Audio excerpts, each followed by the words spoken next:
हरे हरे कृष्णा।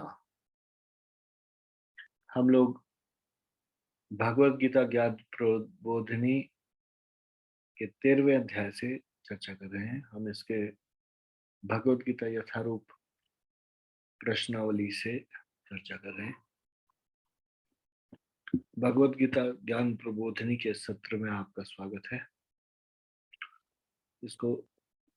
इसमें हमने 9वें प्रश्न तक चर्चा की थी। 10वां प्रश्न से आगे की चर्चा हम करेंगे। इसका श्लोक है 7वें अध्याय का 23वां श्लोक।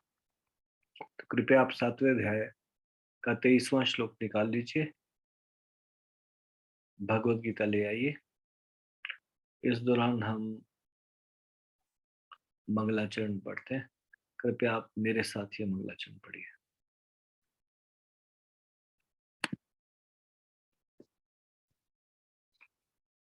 ओम अज्ञानतिमिरान्धस्य ज्ञानाञ्जनशलाकया चक्षुरुन्मिलितं येन तस्मै श्रीगुरुवे नमः। श्रीचैतन्यमनोभीष्टं स्थापितं येन भूतले स्वयं रूपः कदा मह्यं ददाति स्वपदान्तिकम्। वन्देऽहं श्रीगुरो श्रीयुतपदकमलं श्रीगुरुन् वैष्णवांश्च श्रीरूपं साग्रजातं सगण रघुनाथान्वितं तं सजीवम् साद्वैतं सावधूतं परिजनसहितं कृष्णचैतन्यदेवं श्रीराधा कृष्णपादान् सगण ललिता श्रीविशाखान्वितांश्च। हे कृष्ण करुणा सिंधो दीनबंधो जगतपते गोपेश गोपिकाकांत राधाकांत नमोस्तुते। तप्त कांचन गौरांगी राधे वृंदावनेश्वरी वृषभानुसुते देवी प्रणमामि हरिप्रिये। वाञ्छाकल्पतरुभ्यश्च कृपा सिन्धुभ्य एव च पतितानां पावनेभ्यो वैष्णवेभ्यो नमो नमः। जय श्री कृष्ण चैतन्य प्रभु नित्यानंद श्री अद्वैत गदाधर शिवासादि गौर भक्तवृंद। हरे कृष्णा कृष्ण कृष्ण हरे हरे हरे राम राम राम हरे हरे। धन्यवाद।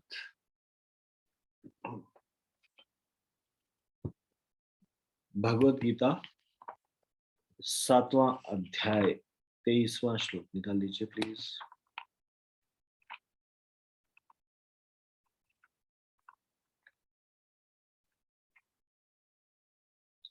अंतवत्तु फलं तेषां तद्भवत्यल्पमेधसाम् देवान् देवयजो यान्ति मद्भक्ता यान्ति मामपि।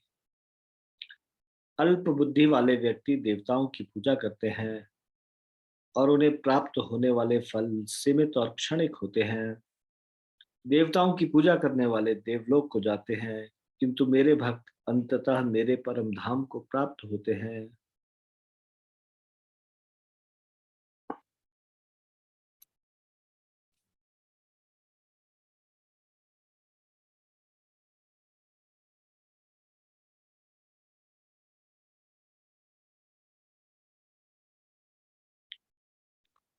एक बार फटाफट से हम इसका अनुवाद हो गया, तात्पर्य पढ़ रहे हैं। भगवत गीता के कुछ भाष्यकार कहते हैं कि देवता की पूजा करने वाला व्यक्ति परमेश्वर के पास पहुंच सकता है, किंतु यहाँ यह स्पष्ट कहा गया है कि देवताओं के उपासक भिन्न लोक को जाते हैं जहां विभिन्न देवता स्थित है। ठीक उसी प्रकार जिस तरह सूर्य की उपासना करने वाला सूर्य को या चंद्रमा की उपासक चंद्रमा को प्राप्त होता है, इसी प्रकार यदि कोई इंद्र जैसे देवता की पूजा करना चाहता है तो उसे पूजे जाने वाले उसी देवता के लोक प्राप्त होगा।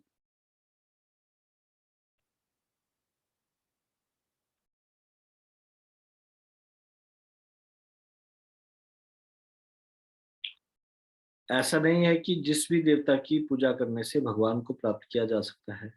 यहाँ पर इसका निषेध किया गया है, क्योंकि यह स्पष्ट कहा गया है कि देवताओं के उपासक भौतिक जगत के अन्य लोगों को जाते हैं, किंतु भगवान का भक्त भगवान के ही परम धाम को जाता है।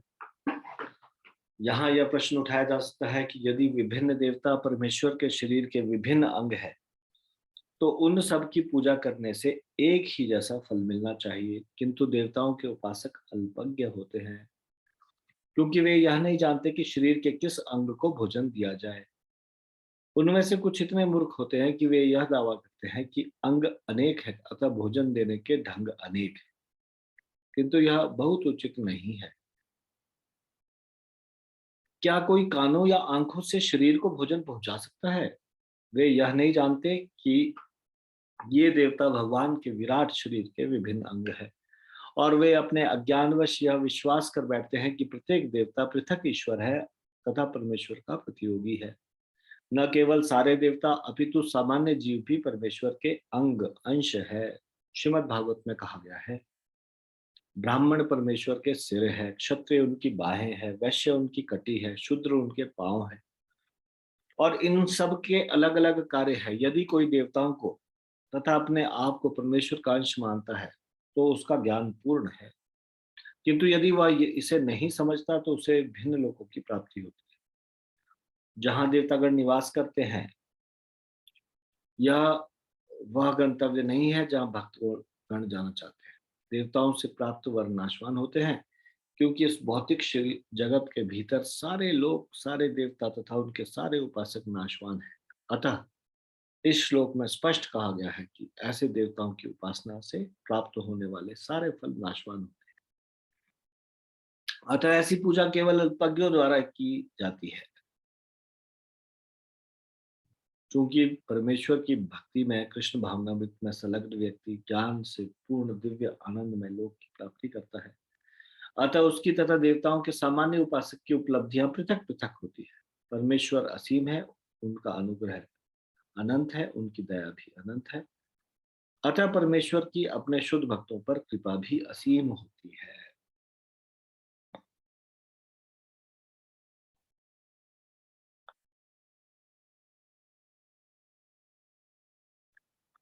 तो 9वें प्रश्न को जो हमने किया था, पिछले प्रश्न को, तो उसमें था वेद ब्राह्मणों, क्षत्रियों, वैश्यों तथा शूद्रों का परमेश्वर के शरीर से क्या संबंध बताते हैं। ये आपने बताया था। अब 10वां प्रश्न है, इसी तात्पर्य में से है, किसका ज्ञान पूर्ण है? कृपया हाथ खड़ा कीजिए।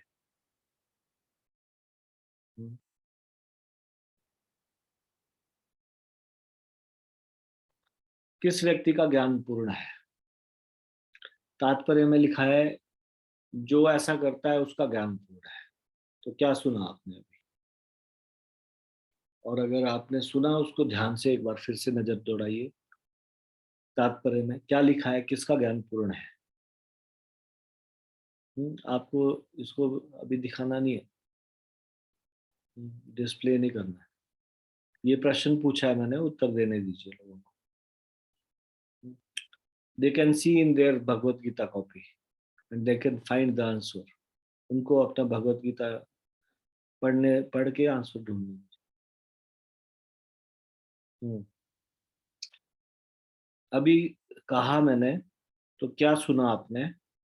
क्या लिखा है इसमें, किसका ज्ञान, हम्म, किसका ज्ञान पूर्ण है?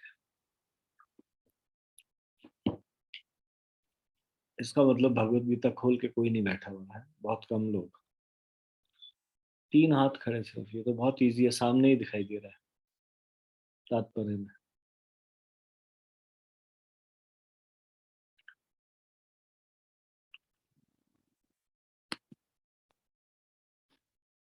खुशी सिंगी माता जी, यस माता जी बताइए। हरे कृष्णा प्रभु जी, दंडवत प्रणाम। प्रणाम।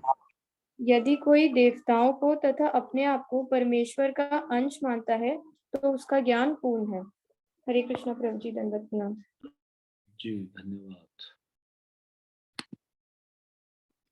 अगला प्रश्न ध्यान से सुनिए, और इसी तात्पर्य में से 7वें अध्याय के 23वें श्लोक के अनुवाद और तात्पर्य में से इसका आंसर बताइए।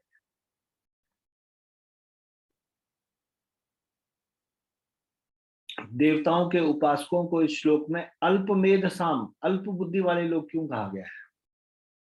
मान लीजिए कोई गणेश जी का भक्त है, शिव जी का भक्त है, उनको कम बुद्धि वाले, ऐसा कैसे कहा जा सकता है? इसका मतलब कृष्ण की भक्ति करे वो ही है ज्यादा बुद्धिमान?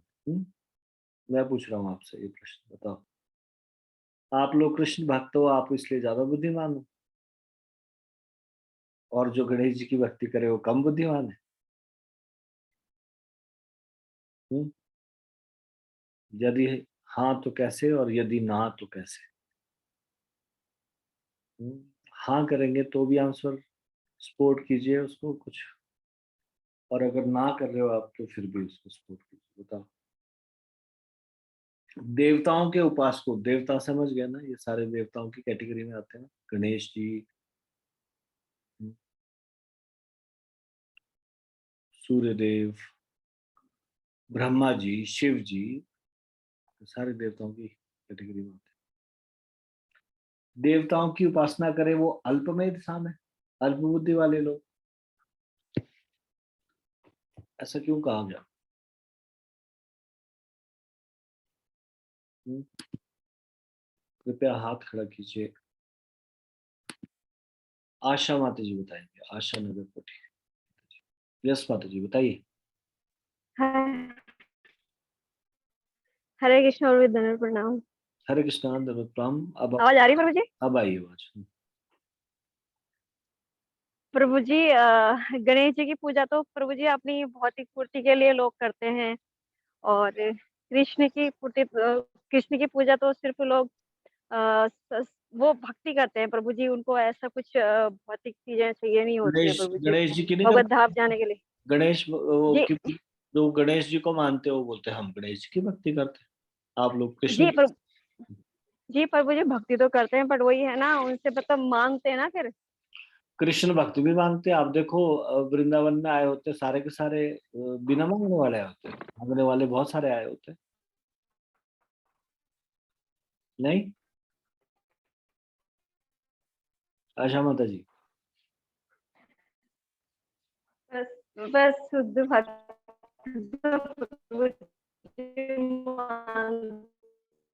ये तो आपका सिग्नल ही बड़ा, हरे कृष्ण सॉरी प्रभु जी।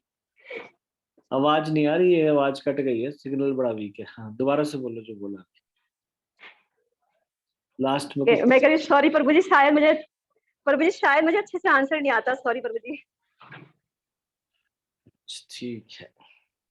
हरे कृष्ण। दुर्गा माता जी बताएंगे, दुर्गा माता जी। यस। हरे कृष्ण प्रभु जी, दंडवत प्रणाम। दंडवत प्रणाम। प्रभु जी, ये देवता और गणेश जी जीव तत्व है, इसलिए शायद हमारी इच्छा पूर्ति के लिए हम इनसे ज्यादा मनोकामना रखते हैं। अदरवाइज भगवान कृष्ण तो सुप्रीम है, उनके लिए तो इसलिए मत फिर क्या क्या समझा नहीं मैं? भगवान कृष्ण तो सुप्रीम पावर भगवान कृष्ण है, और जो जीव तत्व है वो और देवता और गणेश जी है, इसलिए भगवान उनसे इच्छा पूर्ति के लिए मनोकामना करते हैं और उनसे।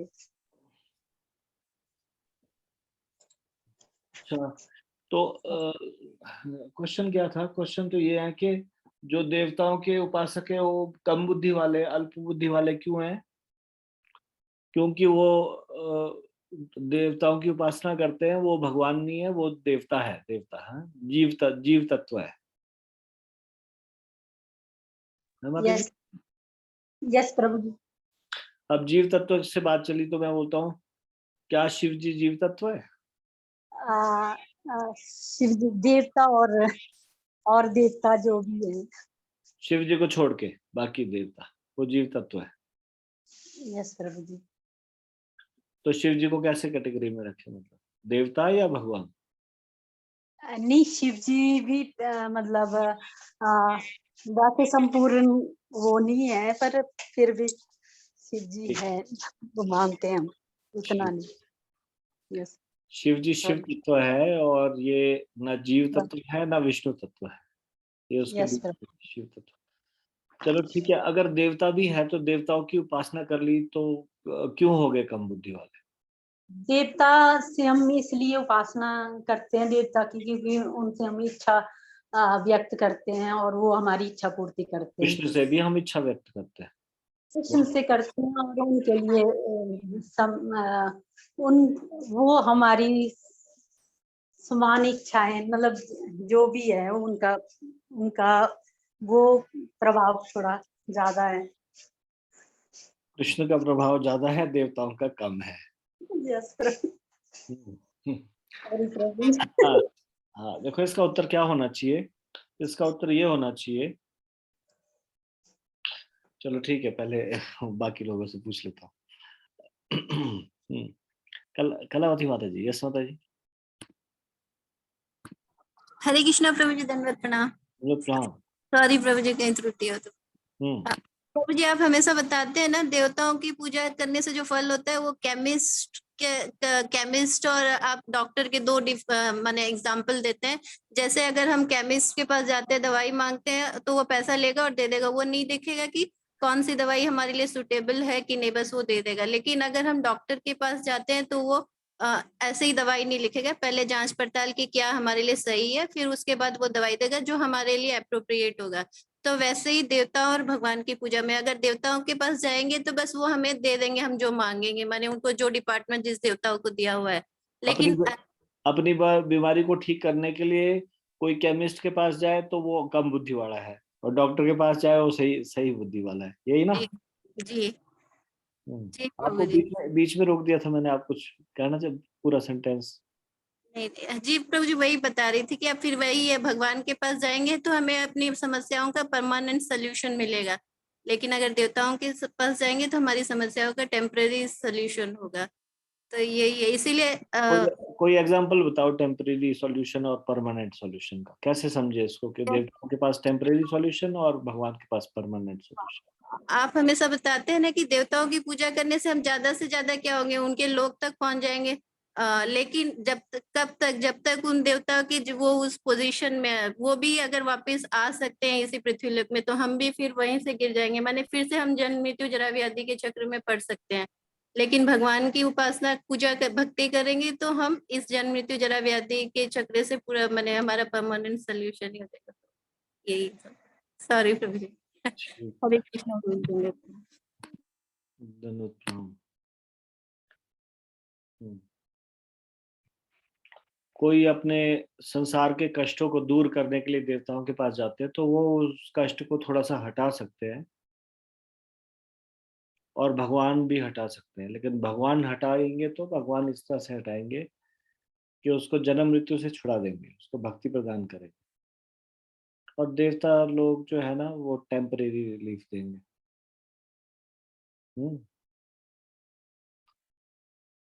तो जो मैं ये कह रहा था, इसका आंसर क्या है। अल्पमेध साम क्यों बोला गया। अल्पमेध साम इसलिए क्योंकि उनको डिफरेंस ही नहीं पता भगवान क्या है। कई बार भगवान देवता को मान लेते हैं, ऐसे देवता की पूजा करके उनको परम भगवान मानते हैं। ये नहीं समझते कि भगवान के गवर्नमेंट का एक जैसे कोई इस गवर्नमेंट में भी अलग अलग पोजीशन पे कोई बैठा हो, है ना। वैसे ही देवता लोग भी है, अलग अलग डिपार्टमेंट्स उनको दिए हुए। उनको मेन व्यक्ति नहीं ना माना जा सकता। तो जो मेन व्यक्ति मान ले गणेश जी को या ब्रह्मा जी को या शिव जी को, तो वो अल्पमेध साम, छोटी बुद्धि वाला है। ठीक है। 12वां प्रश्न, परमेश्वर की प्रेम भक्ति में संलग्न एक शुद्ध भक्त का गंतव्य क्या है। जो भगवान की प्रेम भक्ति में लगा हुआ है व्यक्ति, संलग्न है, उसका डेस्टिनेशन क्या है, गंतव्य कहाँ जाएगा, वो कहाँ पहुंचेगा। बताओ, हाथ खड़ा करो, प्लीज रेज योर हैंड, अपना हाथ खड़ा कीजिए। What is the destination of a pure devotee who is engaged in devotional service of Supreme Lord?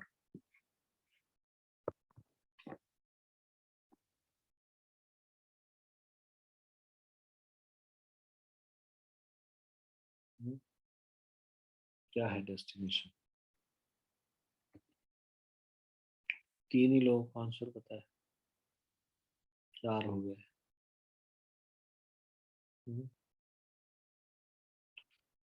बाकी लोग बोलने से हिचकिचाते हैं कि प्रभु जी कुछ क्रॉस क्वेश्चन न करते हैं।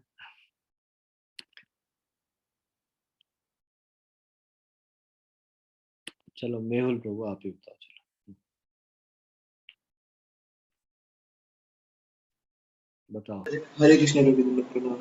प्रभु भगवान का शुद्ध भक्त भगवान के परम धाम वही जाता है, वही सब गंतव्य है। क्या बताया? जी प्रभु जी। ऐसे तो कहाँ से बोली थी इतना? प्रभु तात्पर्य में लिखा है, एक लाइन तात्पर्य में लिखा है, देवताओं के उपासक भौतिक जगत के अन्य लोगों को जाते हैं, किंतु भगवान का भक्त भगवान के परम धाम को जाता है।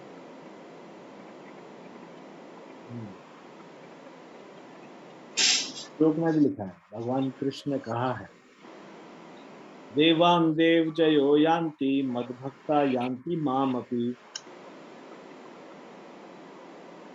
जो मेरे भक्त है वो मेरे परम धाम को प्राप्त होते हैं। और देवान देव यजो यान्ति, देवताओं के पास जाते हैं, देवताओं को पूजने वाले। ठीक है, धन्यवाद। Next question. समस्त शास्त्र जब यह कहते हैं कि सभी देवता परमेश्वर के शरीर के विभिन्न अंग हैं, तो परमेश्वर की उपासना के स्थान पर देवताओं की उपासना करने पर व्यक्ति को लाभ क्यों नहीं मिल सकता?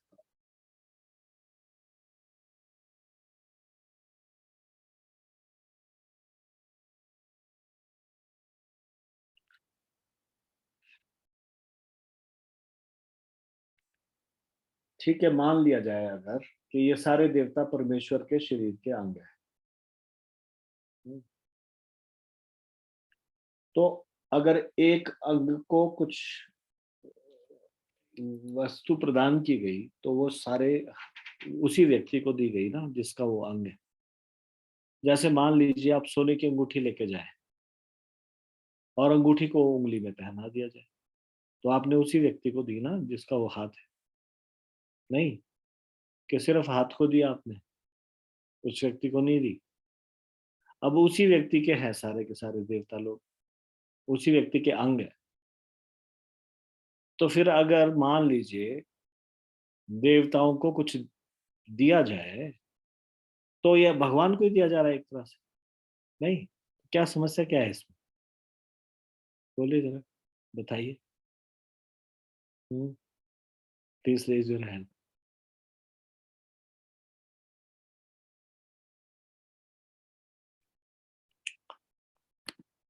मेहुल प्रभु, यस प्रभु जी बताइए। हरे कृष्ण प्रभु जी प्रणाम। प्रभु जी पहले मैं तात्पर्य से रीड करना चाहता हूँ, उसके बाद फिर मैं थोड़ा सा एक्सप्लेन कर दूंगा प्रभु जी। तो तात्पर्य में लिखा है, जैसे यहाँ पर कुछ मूर्ख होते हैं जो ये दावा करते हैं कि अंग अनेक हैं अतः भोजन देने के ढंग अनेक हैं, किंतु ये बहुत उचित नहीं है। क्या कोई कानों या आंखों से शरीर को भोजन पहुंचा सकता है? वे ये नहीं जानते कि ये देवता भगवान के विराट शरीर के विभिन्न अंश हैं, और वे अपने अज्ञानवश ये विश्वास कर बैठते हैं कि प्रत्येक देवता अंग है, अंग, अंश जी लिखा है जी तो अंग है, और वे अपना ज्ञानवश ये विश्वास कर बैठते हैं कि प्रत्येक देवता पृथक ईश्वर है तथा परमेश्वर का प्रतियोगी है। तो यहाँ पर ये बताया गया है कि अंश है, और जैसे अगर एग्जाम्पल देने के तौर पे अगर कानों को भोजन खिलाएं तो क्या पेट भरेगा, और आंखों में भोजन दें तो क्या पेट भरेगा? नहीं, तो उधर में ही डालना पड़ेगा, मुंह से लेना पड़ेगा। एक तरीका बताया गया, विधि होती है। ऐसे हम अगर अलग अलग अंग को पूछते रहेंगे तो कितने देवता हैं, उनको सबको तुष्ट करना पड़ेगा। पर भगवान श्रीमद् भगवद गीता भागवतम में कहते हैं, यथा तरोर्मूल विशेषणेन तृप्यन्ति तत्स्कंद भूजो पशाका प्राणोपहार चयति इंद्रियाणां तथैव सर्वाणं रक्षते च। तो यहाँ पर अगर सिर्फ मुझे पूजोगे तो जो मेरे अनेक जो मेरे अंग हैं, देवता रूपी जो मेरे अंग हैं, वो स्वतः ही मतलब वो स्वतः ही संतुष्ट हो जाएंगे अगर सिर्फ मुझे अगर पूछोगे तो। भगवान कहते हैं यहाँ पर, जैसे अगर पेड़ की जड़ में अगर हम पानी डालते हैं तो उसके जितने भी पत्ते, शाख वगैरह वो सब तुष्ट हो जाते हैं। उनको ऐसा तो नहीं है कि पत्तों को अलग से पानी डाल रहे हैं, ऐसा उसमें बताया गया था लोग।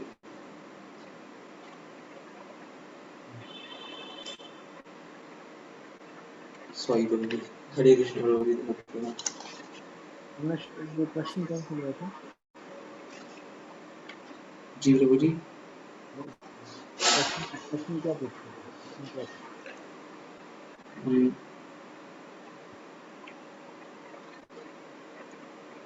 ये प्रश्न मैंने कहीं और जगह से उठा लिया। सातवां प्रश्न पूछ रहे थे क्योंकि पहले चर्चा हो चुकी है। ठीक है, ठीक है। हाँ,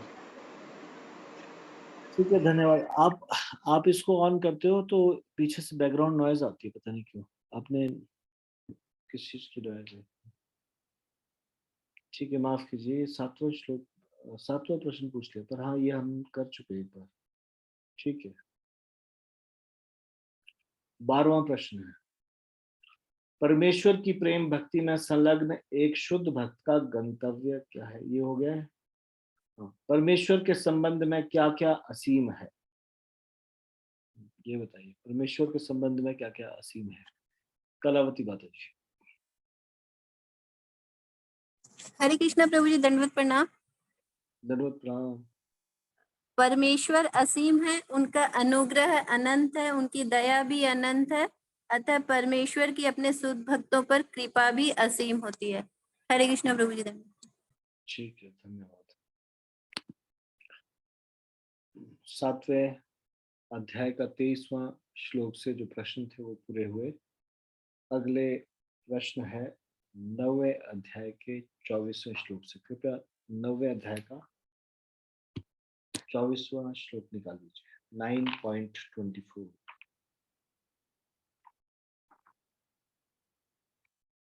निकाल लिया?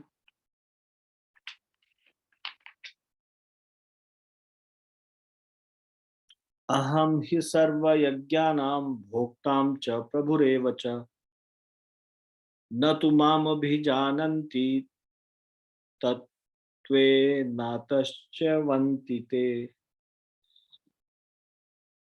मैं ही समस्त यज्ञों का एकमात्र भोक्ता तथा स्वामी हूँ, अतः जो लोग मेरे वास्तविक दिव्य स्वभाव को नहीं पहचान पाते वे नीचे गिर जाते हैं।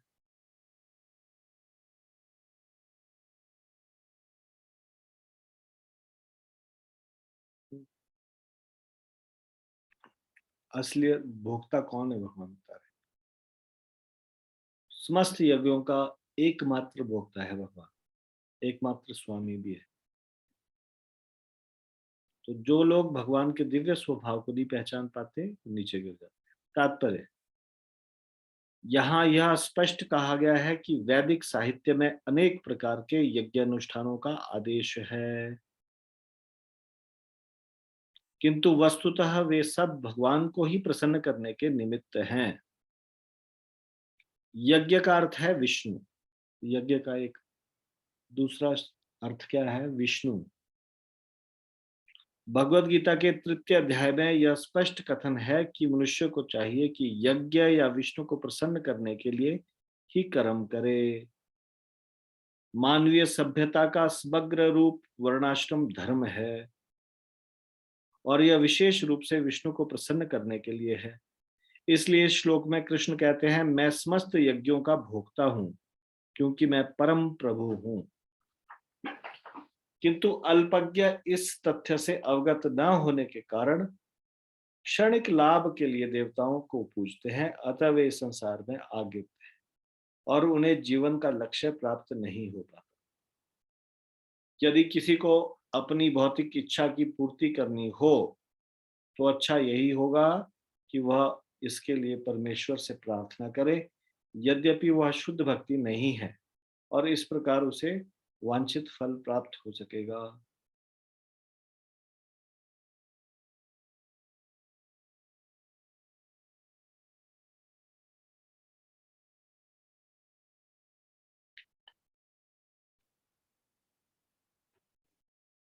तो ये बोल रहे हैं, अगर आप शुद्ध भक्ति के स्तर पे नहीं पहुंचे, मान लीजिए, और भौतिक इच्छाएं खत्म नहीं हुई, भौतिक इच्छाओं की पूर्ति करना चाहते हैं, तो भी देवताओं के पास मत जाइए। भगवान के भक्त क्या करते हैं? यदि धन की आवश्यकता हो, धन चाहिए, तब भी ना तो कुबेर के पास पूजा करते, ना लक्ष्मी जी की पूजा करते, भगवान से प्रार्थना करते। यदि विद्या की इच्छा हो तो भी सरस्वती जी के पास नहीं जाते, भगवान के पास जाते। एक बार मैं साउथ इंडिया गया था, तो वहां पे एक भक्त रहते थे पौंडीचेरी में, उन्होंने बुलाया था, उनके पास गया तो उन्होंने हैग्रीव भगवान का एक मंदिर दिखाया। भगवान का एक अवतार है हैग्रीव, बड़ा प्राचीन मंदिर था। तो मैंने देखा कि वो मंदिर के दीवारों पे कुछ नंबर लिखे हुए, नंबर लिखे, कहीं पे नाम लिखे। तो बोलते ये स्कूल के बच्चे हैं, ये अपना नाम लिख के चले जाते हैं कि हे भगवान ध्यान रखना। हैग्रीव वेदों का ज्ञान दिया, तो एक ज्ञान देने वाले, बुद्धि देने वाले, तो बुद्धि देने वाले तो सरस्वती जी अगर बुद्धि दे पा रही है तो भगवान की कृपा से ही दे पा रही है। भगवान का एक स्वरूप भी है जो बुद्धि देता है।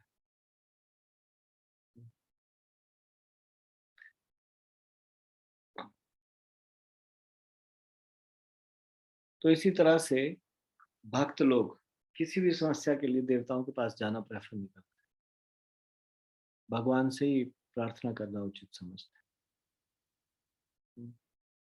भौतिक इच्छा भी है तो भी उनको पता है कि भगवान भगवान के पास ही जाना है, और भगवान फिर वो देखते हैं कि उनकी भौतिक इच्छा है तो इच्छा पूरी भी कर देंगे, और साथ में उनके हृदय में जो ये भावना है संसार को भोगने के लिए या भौतिक इच्छा है, वो जड़ से समाप्त कर देंगे।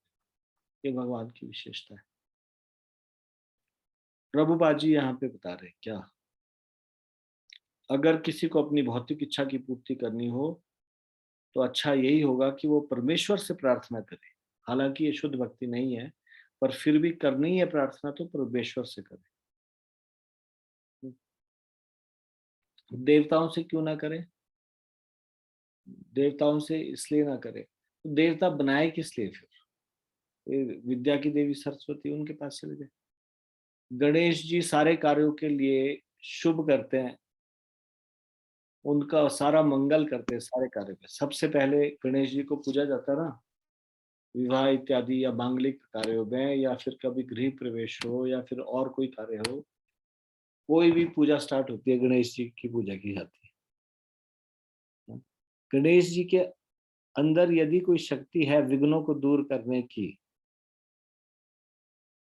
तो आपको पता है गणेश जी के बारे में कहा जाता है कि वो नरसिंह भगवान के चरण के अंगूठे के नाखून पे मेडिटेट करते हैं, और उससे ये शक्ति प्राप्त करते हैं कि सारे के सारे विघ्न दूर कर सके, क्योंकि नरसिंह भगवान सारे विघ्नों को दूर करने वाले। देवताओं के पास जितनी भी शक्ति हो भगवान की प्रदान की गई है। विघ्नों को दूर करने की शक्ति अगर गणेश जी के पास है तो वो भी भगवान का ही स्वरूप नरसिंह भगवान जो है उनसे प्राप्त की हुई है।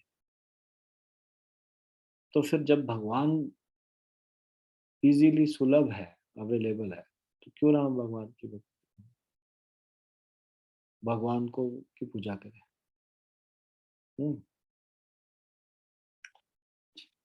ठीक है, अभी जो हमने अनुवाद और तात्पर्य पढ़ा उसमें से मैं 2 श्लोक पूछ रहा हूँ, यहाँ पे 2 प्रश्न पूछ रहा हूँ।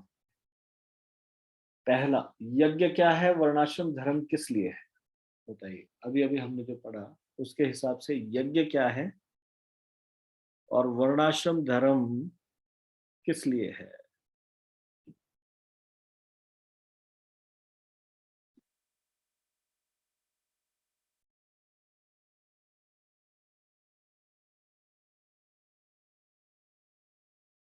यज्ञ क्या है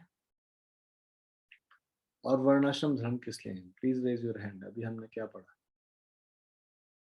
क्या समझ में आया?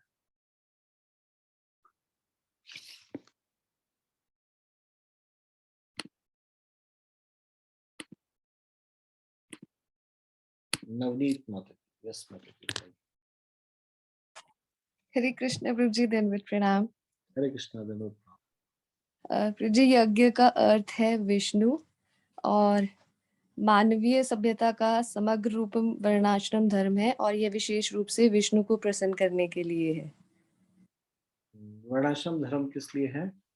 भगवान विशेष रूप से भगवान विष्णु हरे को। ठीक है, धन्यवाद। कृष्ण प्रभु जी, दंडवत प्रणाम।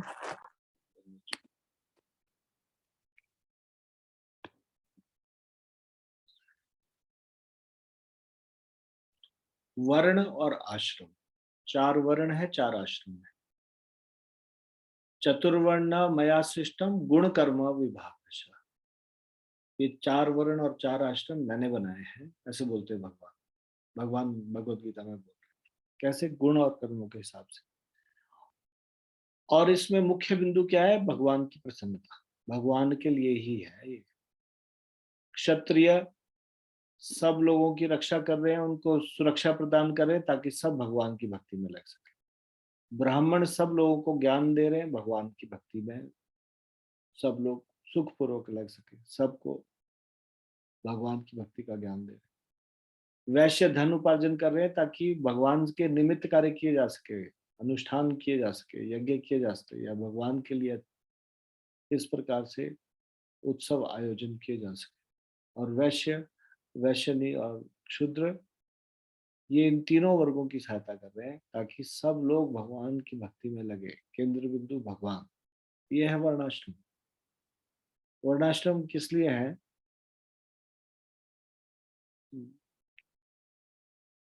वर्णाश्रम को यहाँ बोला गया मानवीय सभ्यता का समग्र रूप।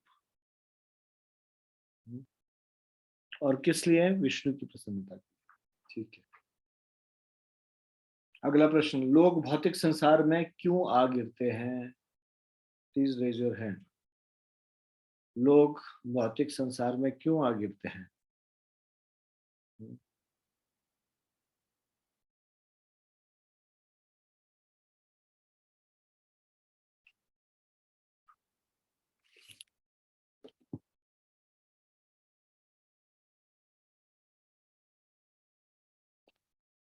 संजय वर्मा।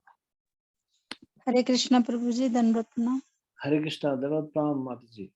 यस प्रभु जी, जब हम लोग भगवान से विद्रोह करते हैं और इस संसार में आके अपने आप को भोक्ता बनाने की इच्छा करते हैं, ये आपको भगवत गीता में जो हमने पढ़ा उससे उत्तर देने। एक प्रश्न के 10 प्रकार से 20 प्रकार से उत्तर दिए जा सकते हैं। अभी मैं खास करके वो सुनना चाहता हूँ। कई बार मैं प्रश्न पूछता हूँ कि ठीक है, जो आपके मन में आ रहा है बताओ, और भी कोई एडिशनल इंफॉर्मेशन है वो तो। भगवत गीता निकालो, 9वें अध्याय का 24वां श्लोक, उसमें हमने क्या पढ़ा वो उसके हिसाब से बताना है ना। आप जो बोल रहे हो वो बिल्कुल सही कह रहे हो, सही उत्तर है। मेरे को इससे चाहिए 9वें अध्याय के 24वें श्लोक से। सॉरी प्रभु जी। ठीक है, तो धन्ना सिंह प्रभु, धन्ना सिंह प्रभु। हरे कृष्णा प्रभु जी, धन्यवाद प्रणाम। सभी भक्तों को धन्यवाद प्रणाम जी। मैं अभी आया हूँ, वैसे कहीं बिजली महादेव गया हुआ था तो उस करके मैं अभी पहुंच रहा हूँ। तो मैंने अभी थोड़ा सा पढ़ा, बस पहली बात सुनी है। अब मैं बताऊं प्रभु जी, इसमें बताया गया जी, किंतु अल्पज्ञ जो है इस तथ्य से अवगत न होने के कारण क्षणिक लाभ के लिए देवताओं की पूजा करते हैं, अतः वह इस संसार में आ गिरते हैं। उन्हें जीवन लक्ष्य का प्राप्त करने का पता नहीं हो पाता कि हमारा असल क्या है। यदि किसी को अपनी भौतिक इच्छा की पूर्ति करनी हो तो अच्छा यही होगा। ये तो पढ़ लिया, ये तो पढ़ लिया। ठीक है प्रभु जी, धन्यवाद प्रणाम। किस लिए संसार में आ गिरते हैं? हाँ जी, क्या रीजन बताया किस लिए गिरते हैं संसार में आ गिरते हैं? कि उनके अल्पज्ञ है ना प्रभु जी, उनको ज्ञान नहीं है कि किसकी पूजा करनी है, भगवान की पूजा करनी है कि देवताओं की पूजा करनी है। ठीक है, ज्ञान कम है मेरे समझ में तो है प्रभु जी। अगर गलती हो तो क्षमा करना प्रभु जी, धन्यवाद प्रणाम जी। चलो ठीक है, धन्यवाद। अब मैं होमवर्क देके कोई फायदा है नहीं, क्योंकि कल संडे, परसों भी पता नहीं मैं अवेलेबल होऊंगा नहीं, पर फिर भी अगली बारी जब भी मैं क्लास लूंगा तो उसके लिए एक होमवर्क दे रहा हूँ आपको। वो ये है, आपको 10वें अध्याय का 3रा श्लोक पढ़ के आना और 6वां श्लोक, या 3 बता देता हूँ। 10वें अध्याय का 3रा, 6वां और 7वां। ठीक है, पढ़ के आओगे आप? ये थोड़ा पढ़ लीजिए इसको। 10वें अध्याय का 3रा, 6वां और 7वां, ये आप पढ़ के आइएगा। तो इसको हम अभी यहीं पे विराम देते हैं। भगवत गीता ज्ञान प्रबोधिनी की जय। श्रीमद् भगवत गीता की जय। शिल प्रभुपाद की जय।